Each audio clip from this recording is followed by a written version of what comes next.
வணக்கம், welcome to Annie's kitchen. Annie's கிச்சனில் இன்றைக்கி அண்ணி உங்களுக்காக சமைக்க போகிறது வரமிளகாய் நாட்டுக்கோழி வறுவல். இது நம்ம ஊரில் நிறைய பேர் இருக்குது. பள்ளிப்பாளையம் சிக்கன், சிந்தாமணி, பாக்குக்கறின்னு இப்படி டிஃப்ரெண்ட் டைப்ஸ் ஆஃப் நேம்ஸ் இருக்குது இதுக்கு. ஆக்சுவலாக இது அத்தன்டிக் ரெசிபி. வாங்க வரமிளகாய் நாட்டுக்கோழி வறுவல் எப்படி செய்கிறதுன்னு பார்க்கலாம்.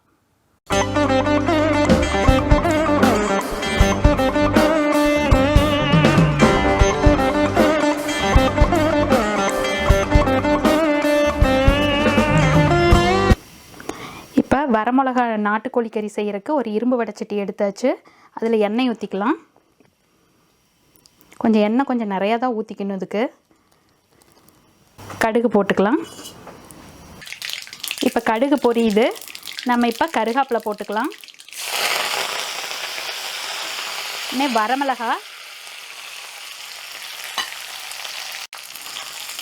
வரமிளகா இதுக்கு நிறையா போடணும். அப்புறம் வரமிளகா தீயறக்கு முன்னையே நம்ம வெங்காயம் போட்டுடணும். இப்போ வெங்காயம் போடுறேன். வெங்காயம் நல்லா வதங்கட்டும். இப்போ வெங்காயம் வதங்கிட்டுருக்கு. இப்போ மிளகா இந்த மாதிரி நீட்டமாக கட் பண்ணிக்கோங்க. கட் பண்ணிவிட்டு அதில் விதையை உதுத்திக்கோங்க. நல்லா வதங்கட்டும்.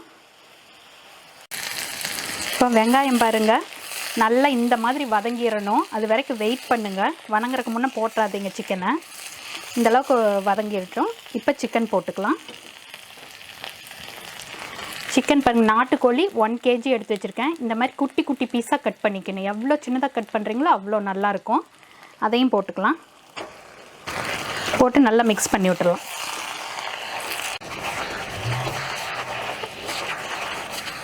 இப்போ இதில் மஞ்சத்தூள் உப்பும் போட்டுக்கலாம்.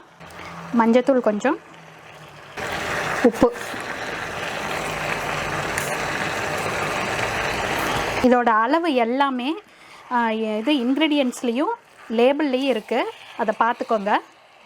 இப்போ நல்லா வதங்கட்டும்.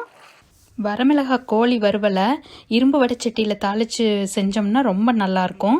2 கப் தண்ணி ஊற்றி ஒரு 15 minutes கோழியை நல்லா வேக விடலாம். 2 கப் தண்ணி ஊற்றிக்கலாம்.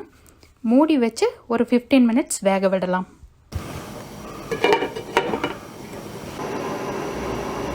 இப்போ பாருங்கள், நம்ம திறந்து பார்க்கலாம். இந்த ஸ்டேஜில் தேங்காயை இந்த மாதிரி சின்ன சின்ன பீஸாக கட் பண்ணி போட்டுக்கலாம். நல்லா மிக்ஸ் பண்ணி விட்டுடலாம். பாருங்கள், நாட்டுக்கோழி எப்படி நல்லா வெந்திருக்குதுன்னு.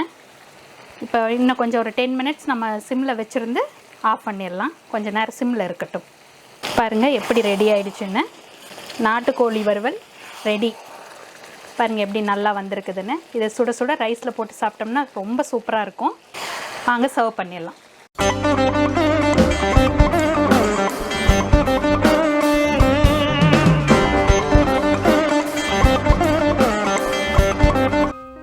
இதை செஞ்சு பார்த்துட்டு எப்படி இருந்ததுன்னு கமெண்ட்டில் சொல்லுங்கள். அன்னீஸ் கிச்சன் சேனலுக்கு சப்ஸ்கிரைப் பண்ணுங்கள். பெல் பட்டன் ப்ரெஸ் பண்ணுங்கள். பெல் பட்டன் ப்ரெஸ் பண்ணிங்கன்னா நான் போடுற வீடியோஸ் உங்களுக்கு நோட்டிஃபிகேஷன்ஸில் வரும். அன்னீஸ் கிச்சன் சேனலை லைக் பண்ணுங்கள், ஷேர் பண்ணுங்கள். நன்றி, வணக்கம்.